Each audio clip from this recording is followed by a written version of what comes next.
Призраки и привидения появляются перед человеком на протяжении тысяч лет. С самых древних времен до нас доходят свидетельства явлений материализовавшихся духов человеческих существ и животных. Если как следует копнуть, можно обнаружить подробные описания этих удивительных явлений и увидеть множественные совпадения в них.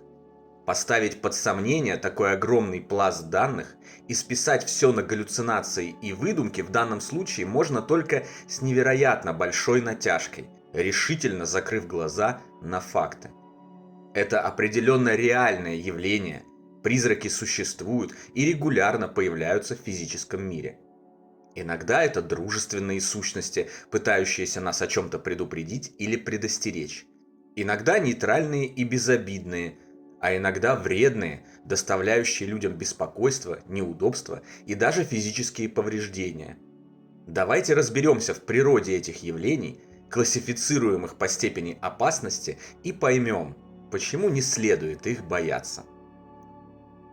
Частичные материализации при посмертной коммуникации.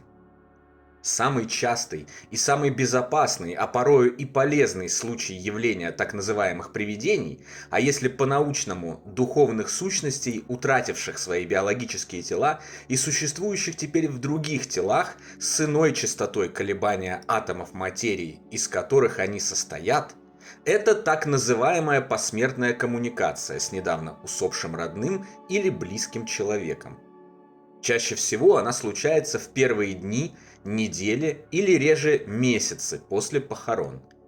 Случаи таких частичных материализаций происходят по всему миру на протяжении тысячелетий среди совершенно разных людей и обнаруживают потрясающее сходство в своих описаниях. Родной или близкий человек является, как правило, в темное время суток, в виде вполне узнаваемого прижизненного образа себя самого, в виде образа расплывчатой фигуры из тумана или посредством голоса в голове.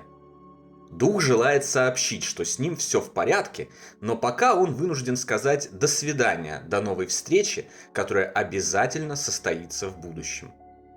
Приведу подтверждение из собственного опыта. На следующий день после того, как уже знакомый подписчикам нашего канала Даня покинул земной мир, в бабушкиной квартире собралась вся наша семья. Вечером Паша, 17-летний младший брат Дани, зашел в гостиную и увидел там образ человеческой фигуры с размытыми очертаниями. По его словам, она представляла собой как будто сгустившийся концентрированный туман. Увидев фигуру, Паша закономерно испытал чувство испуга, и фигура тут же растворилась. Я в тот момент в квартире не присутствовал, но позже смог подробно расспросить Пашу об этих событиях. Его рассказ показался мне очень реалистичным, четким и последовательным. Он содержал подробности и детали, и не был похож на выдумку или фантазию. Когда я просил рассказать об этом явлении повторно позже, Паша не добавлял никаких новых деталей и не убавлял уже рассказанные ранее, как это обычно бывает с выдумками. Сам Паша не склонен к вранью или самообману. Это очень трезво мыслящий, разумный и эмоционально уравновешенный человек. До этого случая он особо не задумывался о продолжении жизни после смерти физического тела и ничего не читал по этой теме. Кроме того, я убежден, в самые острые моменты горя первых часов после ухода любимого брата последнее, что может быть интересно, это выдумывать подобные рассказы. Поэтому нет никаких причин не доверять его свидетельству.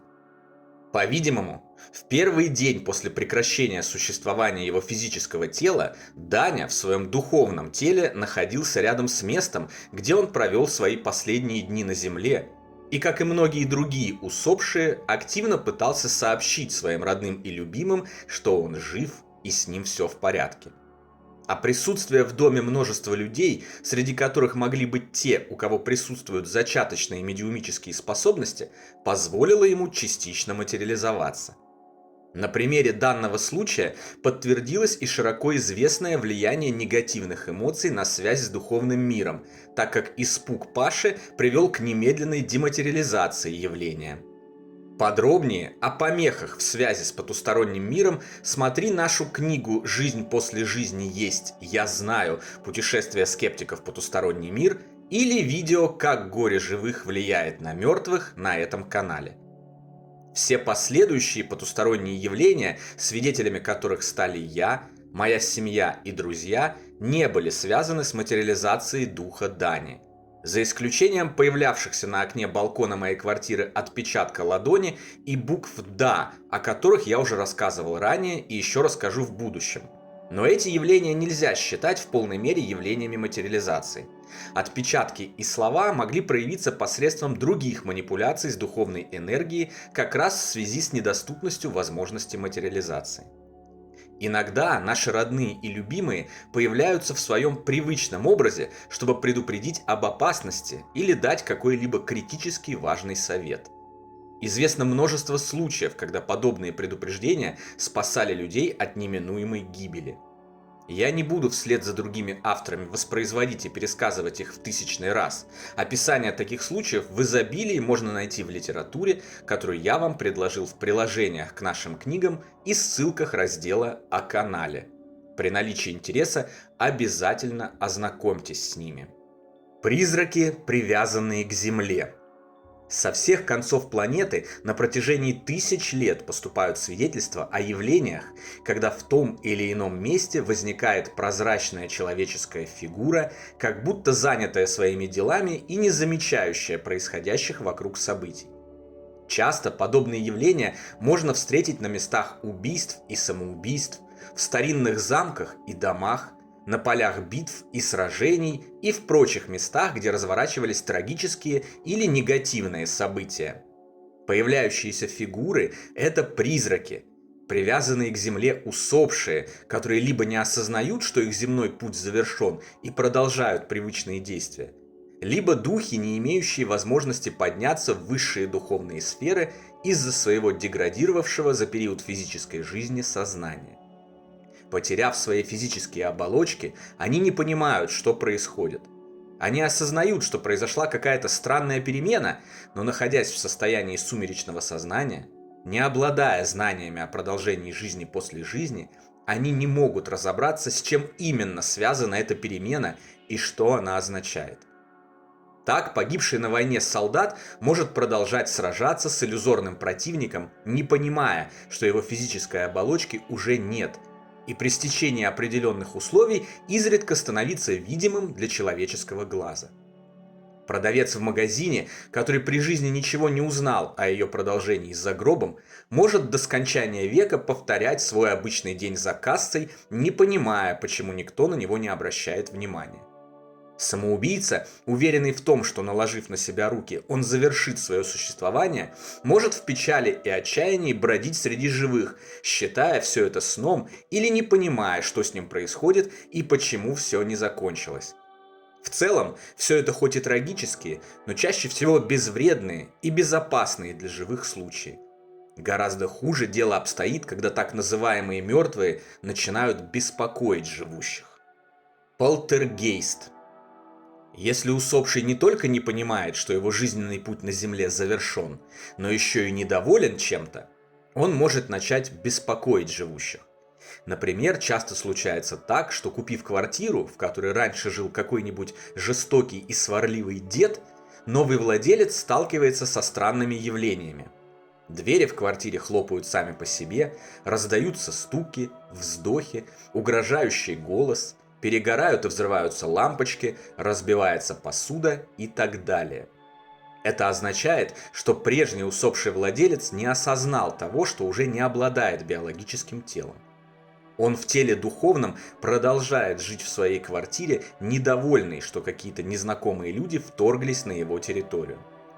Иногда знающим людям с медиумическими или экстрасенсорными способностями удается утихомирить таких бесплотных сущностей, объяснив им истинное положение их дел. В этом случае они открываются для помощи более развитых духовных существ и отправляются с ними в более высокие потусторонние сферы.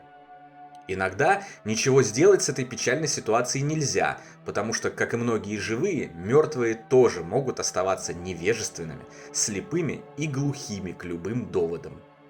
Они продолжают сражаться с новыми жильцами, причиняя им неудобства до тех пор, пока те не подыщут себе новое место жительства и не съедут с проблемной квартиры. Если вдруг вы столкнулись с чем-то подобным, не торопитесь впадать в панику и превращать свою жизнь в кошмар, припоминая все возможные фильмы ужасов, в которых подобные духи убивают жильцов или вселяются в их тела, чтобы опять же убить всю свою семью и соседей. Все это выдумки творческих работников искусства, желающих заработать побольше денег на страхах аудитории. Как правило, в реальности дело ограничивается лишь стуками, шумами и манипуляциями с предметами. За всю историю исследования паранормальных явлений известно всего несколько случаев, когда зловредные духи кидались камнями или пытались поджечь жилища, но даже они, насколько можно судить из имеющихся свидетельств, закончились благополучно. Распространенные заблуждения о том, что после смерти мы становимся чуть ли не всезнающими святыми существами, не отражают истины. На самом деле, физическая смерть никак не меняет личность. Она ничего не прибавляет к нашим качествам, развитым на Земле, и не убавляет от них ничего. Перейдя грань физического мира, мы остаемся с тем духовным багажом, который накопили на Земле, как минимум какое-то продолжительное время. Жестокий, циничный, лживый человек, никак не развивавший свой дух, на протяжении многих лет гнавшийся только за материальными ценностями, окажется привязан к земле, начнет досаждать другим и будет ждать помощи до тех пор, пока сам не осознает своего печального положения и не начнет исправлять совершенные ранее ошибки. Человек, посвятивший хотя бы часть земной жизни бескорыстному служению другим, добрым делам и поступкам, развивавший свою душу и копивший нематериальный духовный багаж, быстро сориентируется в новом мире и попадет в приятные, небесные сферы той стороны. Как и во многих других аспектах нашей безграничной Вселенной, каждый случай явления Духа уникален. У него своя история и свой ключ к пониманию и объяснению. Не существует каких-то универсальных решений для каждого такого случая.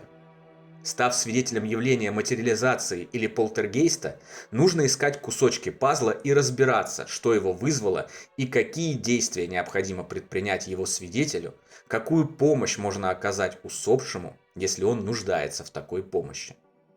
Столкнувшись с необъяснимыми явлениями, не торопитесь пугаться, убегать и никогда больше не возвращаться на место событий. Подумайте, почему это случилось именно с вами? В чем ключ к пониманию явления? Что вы можете сделать в связи с этим? Кого вы можете призвать на помощь в поиске ответов на эти вопросы?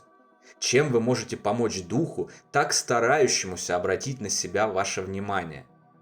Даже если при жизни обладатель духа был примерским существом, и сейчас он ослеплен последствиями своего неправедного существования, он все равно заслуживает вашей помощи. Потому что вы на стороне света и не можете пройти мимо страждущего, неважно, обладает ли он биологической оболочкой или нет.